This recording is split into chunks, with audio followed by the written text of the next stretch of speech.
हत्या का आरोपी पहलवान सुशील कुमार पुलिस और कानून से ज्यादा एक डॉन से डर रहा है। जिस सोनू महाल की पिटाई सुशील ने करवाई, उसके लिंक काला जठेड़ा विश्नोई गैंग से हैं।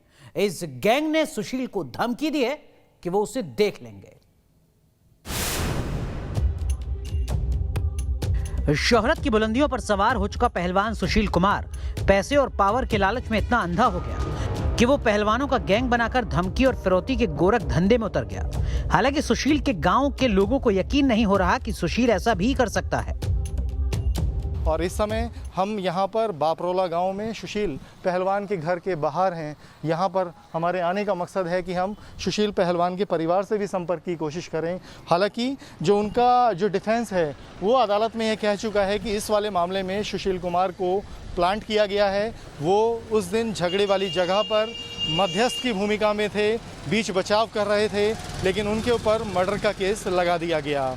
और इस बारे में पुलिस का कहना है कि ये बिल्कुल बेबुनियाद डिफेंस है। पुलिस को डायरेक्ट एविडेंस मिले हैं और उसके साथ ही ये मामला सागर धनकर की जो हत्या का है उसकी जो मूल वजह है वो कोई छोटी नहीं है, वो वर्चस्व की लड़ाई है कि जो नीरज बवानिया या काला जठेरी गैंग के जो पारिवारिक समारोह थे उसमें भी सुशील कुमार का आना जाना था। यानी ये संबंध और संपर्क काफ़ी समय से बने हुए थे और जो बाउंसर सुशील कुमार की तरफ से प्रोवाइड करवाए जाते थे उनका भी जो कनेक्शन है वो कहीं ना कहीं इन गैंग से सामने आ रहा है। और सुशील के साथ इस मामले में घायल हुआ सोनू महाल काला जठेरी गैंग से ताल्लुक़ रखता है, जिसके खिलाफ क्रिमिनल केस भी मिले हैं। तो उससे सुशील की नज़दीकियाँ, फिर जब सागर धनकर से सुशील का डिस्प्यूट हुआ उसमें सोनू महाल ने सागर धनकर का साथ दिया, जिस वजह से सोनू महाल पर भी हमला किया गया।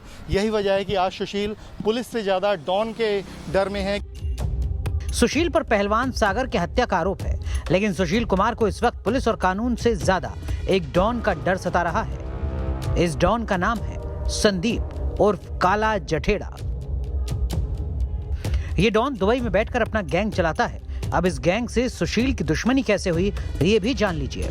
पुलिस की जांच में सामने आया कि सुशील पहलवान का कनेक्शन नीरज बवानिया गैंग और लॉरेंस विश्नोई काला जठेड़ी गैंग से रहे हैं। चाहे प्रॉपर्टी विवाद हो या गैंग की तरफ से किसी को फिरौती की धमकी मिलना, सुशील पहलवान दोनों गैंग के बदमाशों से संपर्क होने की वजह से मध्यस्थ की भूमिका भी निभाने लगा था। लेकिन छत्रसाल स्टेडियम में सागर पहलवान के साथ जिस सोनू महाल की सुशील ने पिटाई करवाई वो काला जठेड़ा गैंग के डॉन संदीप का चचेरा भाई है। यही गलती सुशील पर भारी पड़ गई, क्योंकि काला ने सुशील को अंजाम भुगतने की धमकी दी है। तब से सुशील को डर है कि काला उसे जेल में भी नुकसान पहुंचा सकता है। इस बारे में सुशील ने पुलिस अधिकारियों को भी बताया है। इस घटना के बाद से छत्रसाल स्टेडियम में बिल्कुल एंट्री बंद की गई है। स्टेडियम की तरफ से कोई भी जवाबदेही लेने को तैयार नहीं है, कोई है बताने को तैयार नहीं है कि जिस तरीके से सुशील कुमार पर बतौर एसडी ये आरोप लग रहे हैं कि उन्होंने इस स्टेडियम को बाउंसर्स की प्रोडक्टिविटी का जरिया बना दिया, अपनी एक तरह से कंपनी चलानी शुरू कर दी जहाँ पर पहलवान नहीं बल्कि बाउंसर्स बनाए जाते थे। और उसके बाद से स्टेडियम की ओर से कोई पक्ष रखने वाला नहीं है। हमने यहाँ से तमाम कोशिश की कि इसके प्रबंधन से बात हो जाए, लेकिन कोई, आप देख सकते हैं कि जो गेट है पूरी तरीके से बंद है, कोई यहाँ पर उपस्थित नहीं है जिससे हम बात करें। हमने जो इस स्टेडियम के जो प्रमुख जो मैनेजमेंट से जुड़े लोग हैं उनको भी फ़ोन किए, लेकिन कोई फ़ोन पिक नहीं कर रहा है। ये वो इससे जाहिर होता है कि कहीं ना कहीं ये जो स्टेडियम है इस पूरे विवाद के केंद्र में रहा है। सुशील कुमार पुलिस की रिमांड में है और पुलिस ये पता लगाने की कोशिश कर रही है कि उसके गैंग में कौन कौन शामिल है और किस तरह सुशील अपने गिरोह के जरिए प्रॉपर्टी हथियाने से लेकर वसूली का खेल खेल रहा था। दिल्ली से अवनीश चौधरी के साथ टीम न्यूज नेशन। और अब बात कोरोना के कहर की। कोरोना के कहर के बीच ब्लैक फंगस को लेकर इस वक्त की बड़ी खबर आपको बता रहे हैं। एम्स डायरेक्टर रणदीप गुलेरिया का बड़ा बयान सामने आया। उन्होंने कहा कि कोरोना मरीजों में ब्लैक फंगस के केस कहीं ज्यादा देखे जा रहे हैं। फंगस इन्फेक्शन एक से दूसरे में नहीं फैलता है, ये अहम बात है जागरूकता के लिहाज से। ये भी रणदीप गुलेरिया ने कहा है कि ब्लैक फंगस का इलाज मौजूद है, यानी ये बीमारी लाइलाज नहीं है। ब्लैक फंगस लंग्स के साथ साथ आंतों पर भी अपना असर करता है। तो अगर आपको लगता है कि ब्लैक फंगस का मतलब सिर्फ आंख है, तो ऐसा नहीं है। इसका असर लंग्स पर पड़ता है, आंतों पर भी पड़ता है। कुल मिलाकर कोरोना देश में कोहराम मचा रहा है। इस बीच फंगस का ट्रिपल अटैक भी सामने आ रहा है। पहले ब्लैक फंगस, फिर व्हाइट फंगस और अब येलो फंगस। इस फंगस अटैक से देश भर में दहशत मची हुई है।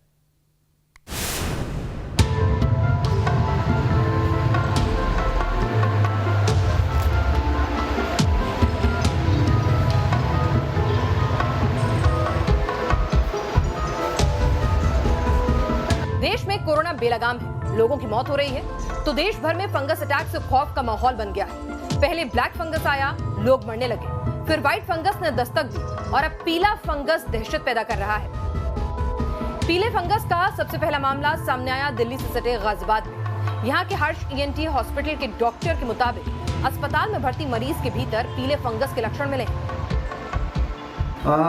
ये जो पीला फंगस है, इसका जो नेम है वो है म्यूकर सेप्टिकस। जो म्यूकर माइकोसिस होता है ये उससे मिलता जुलता है, लेकिन जो म्यूकर सेप्टिकस है ये फर्स्ट टाइम ह्यूमन में देखा गया है। ये यूजुअली छिपकली वगैरह में मिलता है और इसको फर्स्ट टाइम मैंने एक पेशेंट में देखा है जिसमें वाइट फंगस भी था, और जिसमें ब्लैक फंगस भी था और जिसमें पीला फंगस भी देखने में आया है।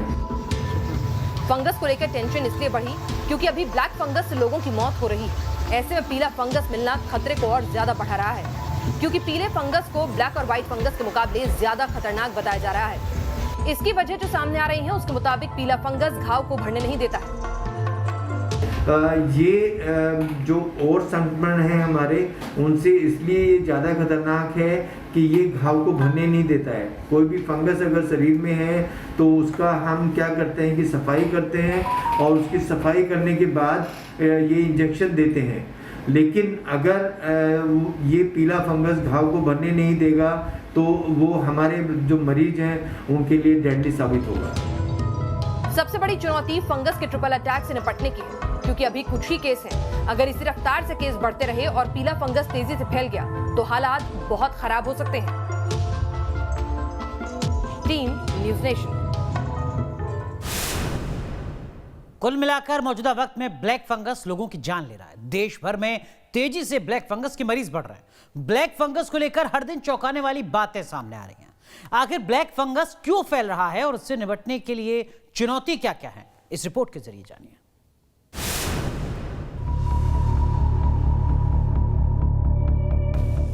देश अभी कोरोना से जंग ही लड़ रहा है कि ब्लैक फंगस ने अटैक कर दिया। शहर शहर ब्लैक फंगस के मरीज सामने आने से डर का माहौल पैदा हो गया है। लेकिन ब्लैक फंगस को लेकर जो रिपोर्ट सामने आ रही है वो और डराने वाली है। दरअसल अलग अलग राज्यों की ताजा रिपोर्ट बता रही है कि होम आइसोलेशन में जो लोग बिना डॉक्टरी सलाह के सेल्फ मेडिकेशन कर रहे हैं उन पर भी ब्लैक फंगस का खतरा ज्यादा है, क्योंकि जरूरत से ज्यादा स्टीम ले रहे हैं, स्टीमर का पानी बदलना भूल जाते हैं, जिंक का जरूरत से ज्यादा इस्तेमाल कर रहे हैं, आयुर्वेदिक दवा का ज्यादा इस्तेमाल कर रहे हैं, काढ़े का ज्यादा इस्तेमाल और डॉक्टरी सलाह के बिना स्टेरॉइड लेना। इसके अलावा ब्लैक फंगस बीमारी की दवाई एम्फिटेरिसिन बी की बाजार में किल्लत है, जिसके कारण सस्ती दवाइयों का इस्तेमाल इस बीमारी के इलाज के लिए किया जा रहा है, जिसके चलते भी किडनी पर असर होने का खतरा है। और ट्रीटमेंट भी काफ़ी अच्छी तरह से परिणामकारक सिद्ध हो रही है। ओनली उसका एक ही प्रॉब्लम रहता है कि उसका रीनल क्लियरेंस जो बोलते हैं, बॉडी से क्लियरेंस जो होता है ड्रग का, एक्स्ट्रा ड्रग का, वो जल्दी होता नहीं। इसके कारण किडनी पे काफ़ी उसका असर हो सकता है एम्फिटेरिसिन बी से। इसके अलावा जिन मरीजों को ऑक्सीजन दी जा रही है उन्हें ऑक्सीजन देने में साफ सफाई का ध्यान नहीं रखने या फिर जिस तरह से नौसिखिए लोगों ने घरों में ऑक्सीजन कॉन्सेंट्रेटर से ऑक्सीजन दी, उसके चलते भी ब्लैक फंगस का अटैक हो सकता है। इन्हीं वजहों को ध्यान में रखते हुए यूपी सरकार ने इलाज में विशेष सावधानी बरतने के निर्देश दिए हैं। तो उसमें जो है गाइडलाइंस हम लोगों ने जारी कर दी हैं कि किस तरह से एक तो कॉर्टिसोन का रेगुलेटरी की रेगुलेशन किया जाए कि अननेसेसरी बिना डॉक्टर की परमिशन के जो है लोग कॉर्टिसोन न लें, क्योंकि उसका समय होता है। 5वें 6ठे दिन जब सांस फूलने लगे या SpO2 कम हो तब अगर लेते हैं तो तभी वो फ़ायदा करती है, बल्कि पहले अगर लेने से वो नुकसान ही करती है। कई मामलों में ब्लैक फंगस की पहचान करने में देरी के कारण भी मरीज की जान जा रही है। आगरा में ब्लैक फंगस के केस तेजी से बढ़ रहे हैं। ऐसे में ब्लैक फंगस से निपटने के लिए SN मेडिकल कॉलेज में 100 बेड का वार्ड बनाया जा रहा है। कोरोना की चैन तोड़ने के लिए प्रदेश में सरकार ने ट्रिपल टी पर काम किया और ट्रिपल टी का फार्मूला जिस तरह काम आया उससे नतीजा साफ है कि आंकड़े लगातार कम हो रहे हैं। आगरा में पिछले 24 घंटे में 49 मामले सामने आए। इसे प्रशासन की सख्ती कहें या फिर सीएम की पाठशाला का असर कि आंकड़े कम हो रहे हैं। लेकिन अब दूसरी समस्या सामने है, ब्लैक फंगस। सर, तैयारियां क्या हैं आपकी? अगर हम बेड की बात करें, एक आइसोलेशन बेड शायद वार्ड आपने बनाया था ब्लैक फंगस को लेकर, क्या वो पर्याप्त है या कुछ उसको बढ़ा रहा है? देखिए, ब्लैक फंगस के मरीज को हम लोगों ने कैटेगरी में डिवाइड कर रखा है। जो ब्लैक फंगस के जो मरीज़ हैं, या तो कोविड पॉजिटिव हो सकते हैं या कोविड नेगेटिव होते हैं। तो जो कोविड पॉजिटिव पेशेंट्स हैं उनके लिए हम लोगों ने 20 बेड रखे हैं और कोविड नेगेटिव पेशेंट्स के लिए हमने 28 बेड रखे हैं।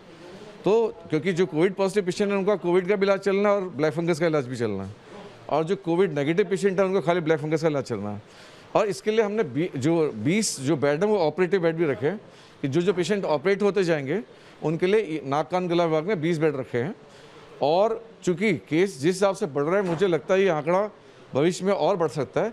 इसके दृष्टिगत हम लोगों ने जो पीडियाट्रिक आइसोलेशन है उसमें हमने 50 बेड और क्रिएट कर दिए हैं, ताकि अगर मामले बढ़ते हैं तो हम लोग उसको हैंडल कर सकते। ब्लैक फंगस तेजी से शिकंजा कस रहा है। कई राज्यों ने इसे महामारी घोषित कर दिया है। जम्मू कश्मीर में ब्लैक फंगस को महामारी घोषित किया जा चुका है। यहाँ भी ब्लैक फंगस के केस सामने आ चुके हैं। ऐसे में डॉक्टर यही अपील कर रहे हैं कि इलाज में डॉक्टर की बताई दवाइयों का ही इस्तेमाल करें।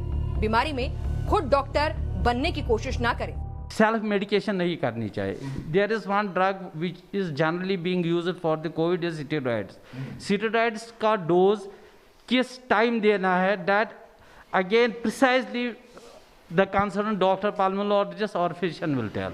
लोग खुद मेडिसिन ले रहे हैं, डोजेज खुद दे रहे हैं। Plus patient person who has got diabetes, he has to check the diabetes level, sugar level, तो वो ध्यान रखना है। साफ है कि ब्लैक फंगस को लेकर विशेष सावधानी बरतने की जरूरत है। होम आइसोलेशन में रहने वाले मरीजों को भी इलाज में ध्यान रखने की जरूरत है। Team news nation.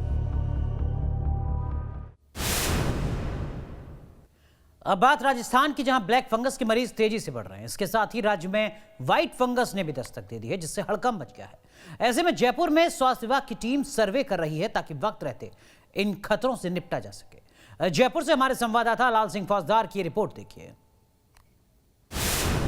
सबसे अधिक डरावने वाली जो तस्वीर है वो ये है कि इससे पहले डायबिटिक और अधिक एस्टेरॉयड लेने वाले लोग ही फंगस की चपेट में आ रहे थे, लेकिन अब ऐसे लोग भी फंगस की चपेट में आ रहे हैं जो डायबिटिक नहीं है, एस्टेरॉयड नहीं लिया है, ऑक्सीजन नहीं लिए, उम्र भी कम है। लिहाजा अब सरकार ने तय किया है कि युद्ध स्तर पर सर्वे किया जा रहा है, रैंडम सर्वे किया जा रहा है। और ये तस्वीर एक घर की है जहाँ पर टीम पहुँची है रैंडम सर्वे के लिए, और यहाँ पर ब्लैक फंगस को लेकर तमाम लक्षणों को लेकर पूछताछ हो रही है। उनसे पूछा जा रहा है परिवार वालों से। खुद सीएमएचओ नरोत्तम शर्मा मॉनिटरिंग करते हुए पहुँचे कि टीमें किस तरह काम कर रही हैं। तमाम लोगों को हम मतलब अवेयर कर रहे हैं, उनकी जानकारी प्राप्त कर रहे हैं कि किसी को भी कोई लक्षण हो, जैसे कोई दांत में दर्द हो, चेहरे पर कहीं सूजन हो, तो एक साइड दर्द रहा हो, सिर में दर्द आने की चीज़ें होती हैं जिनके बारे में सारी जानकारी लोगों को मालूम चले हो तो तुरंत हम सूचित करें या अस्पताल पहुँचे, जिससे उनकी तुरंत प्रारंभिक स्तर पर जांच शुरू कर दी जाए, उनको बचाया जा सके। अच्छा, हम सबसे पहले घर के मुखिया का नाम पूछ रहे हैं। टोटल घर में कितने सदस्य हैं, ठीक है, उसमें से पहले किसी का कोविड पॉजिटिव हुआ या अभी रनिंग में कोविड पॉजिटिव कितने केसेस है, और आफ्टर कोविड पॉजिटिव के बाद किसी के कोई ब्लैक फंगस जैसे लक्षण है या नहीं है, उन्होंने अगर प्रिकॉशन लिया तो क्या क्या मेडिसिन लिया, घर में प्रॉपर वेंटिलेशन वगैरह है या नहीं, सारी जानकारी ले रहे हैं। डॉक्टर शोएब, आप भी टीम के साथ एक मॉनिटरिंग के तौर पर आए। फंगस को लेकर किस तरह की यहाँ पूछताछ हो रही है, क्या लक्षणों की जानकारी ली जा रही है? हम सबसे पहले देखते हैं कि कोई पेशेंट जिसको कोविड है या पोस्ट कोविड हुआ वो कोविड हो चुका पेशेंट हो, उसको कोई हाइपरटेंस नहीं है, कोई डायबिटिक प्रॉब्लम नहीं है। अगर डायबिटिक प्रॉब्लम है तो कितने टाइम उनको कोविड का उनका पीरियड रहा टाइमिंग का। फिर उनके पोस्ट कोविड पूछते हैं कि उन्हें कोई सिम्टम्स तो नहीं है, ऐसे कोई सिर में दर्द हो, आँखों में कोई जलन हो या ब्लैक हेड्स हो कोई आँखों के आसपास, या कोई माइग्रेन टाइप हो रहा हो, तो इससे पूछते हैं। हम सभी डोर टू डोर कोशिश करते हैं कि जो भी सर्वे हमारा हो जाए डोर टू डोर। ये पूरी फैमिली है, संयुक्त फैमिली, और भी मेंबर है। मैम, क्या क्या जानकारी आपसे ली है टीम ने? हेलो, यहाँ पे टीम ने बस ये सब ही कि क्या क्या पोस्ट कोविड सिम्टम्स है जो कोविड के दौरान क्वारंटाइन थे या नहीं थे, बस ये सब ही जानकारी ले रहे हैं। आपकी फैमिली में कोई है जिनके लक्षण है? अभी तो किसी के नहीं है, 4 लोगों के आए थे लेकिन सब अब नेगेटिव हो गए, तो अब कोई भी लक्षण कुछ भी नहीं। ब्लैक फंगस के जो लक्षणों की बात कोई यहाँ पे लक्षण हमारे को नहीं किसी के अंदर अपीयर हुए या ऐसा कुछ हमारे किसी के नहीं हुआ, किसी के भी नहीं, शुगर भी नहीं है, तो इस तरह का कोई हमारे सिम्टम्स किसी के नहीं आए, कोई बीमारी नहीं आई। हमारी फैमिली में शुगर नहीं है ना, शुगर की वजह से थोड़ा आया, थोड़े टाइम के लिए नॉर्मल ठीक हो गए सब। देखो ये तस्वीर है एक फैमिली की और ये बानगी भर है। लगातार राजस्थान में युद्ध स्तर पर ब्लैक फंगस को लेकर इस तरह का सर्वे किया जा रहा है। घर घर टीमें जा रही हैं, एक फार्मूला तैयार किया जाएगा, ऐसे लोगों को चिन्हित किया जाएगा, उनका इलाज किया जाएगा ताकि वो स्टेज नहीं आए जिसके कारण किसी की रोशनी जाए, किसी का जबड़ा जाए। वजह डॉक्टर्स भी हैरान हैं हर दिन ब्लैक फंगस के बदलते लक्षण, बदलते स्वरूप को देखते हुए, इसलिए ये रैंडम सर्वे युद्ध स्तर पर किया जा रहा है। इसमें पोस्ट कोविड भी शामिल है, जिनको कोविड नहीं है वो भी शामिल है, डायबिटिक भी शामिल है, सभी लोगों का यानी कि फैमिली में जितने भी मेंबर रहते हैं उन सभी का सर्वे किया जा रहा है। वीडियो जर्नलिस्ट राजीव चौधरी के साथ लाल सिंह फौजदार, न्यूज़ नेशन, जयपुर। और अब बात करते हैं इस वक्त की बड़ी खबर की जो दिल्ली से सामने आ रही है। दिल्ली में कोरोना के केस में कमी आई है। 24 घंटे में 1550 मामले सामने आए। देश की राजधानी दिल्ली में लगातार कोरोना के मामलों में कमी देखी जा रही है। आपको बता दें कि एक बड़ी राहत है क्योंकि 30 मार्च के बाद से एक दिन में सबसे कम केस यानी एक लंबा इंतजार, तकरीबन 2 महीने के बाद इस तरीके के आंकड़े दिल्ली में देखे जा रहे हैं। कोरोना की वजह से 207 मरीजों की हालांकि जान भी जा चुकी है, लेकिन राहत की बात यह कि देश की राजधानी दिल्ली में कोरोना की संक्रमण दर 2.52% पर पहुंच गई है। कोरोना काल में भी लोग शादी करने के नए नए तरीके अपना रहे। हाल ही में तमिलनाडु के मदुरै के एक कपल ने शादी करने का एक अनोखा रास्ता निकाला। कपल ने आसमान में विमान के अंदर शादी कर ली। सोशल मीडिया पर उनकी तस्वीरें और वीडियो जमकर शेयर की जा रही है। कोविड प्रोटोकॉल की धज्जियां उड़ाते हुए मदुरै के इस कपल ने आसमान में शादी रचा ली। मदुरै से तुत्तीकुड़ी फ्लाइट में परिजनों के बीच ये शादी हुई। जब फ्लाइट मदुरै के मीनाक्षी मंदिर के ऊपर से उड़ी उसी वक्त इस कपल ने एक दूसरे को वरमाला पहनाई। इस वक्त तमिलनाडु में सबसे ज्यादा कोरोना के मामले सामने आ रहे हैं। अस्पतालों के बाहर लाइन लगी है। कई राज्यों में लॉकडाउन भी लगा है और शादियों को लेकर नियम बनाए गए। शादी के दौरान किसी भी व्यक्ति ने मास्क का प्रयोग नहीं किया था, वहीं सोशल डिस्टेंसिंग का भी पालन नहीं किया गया था। विमान में लोगों की भारी भीड़ देखने को मिली। अब डीजीसीए ने फ्लाइट में हुई शादी के जांच के आदेश दिए हैं, सख्त एक्शन लिया है। स्पाइस जेट ने फ्लाइट के सभी क्रू मेंबर को ग्राउंडेड कर दिया है, यानी फिलहाल सस्पेंड कर दिया। Good morning, ladies and gentlemen. All of you will remain seated, please.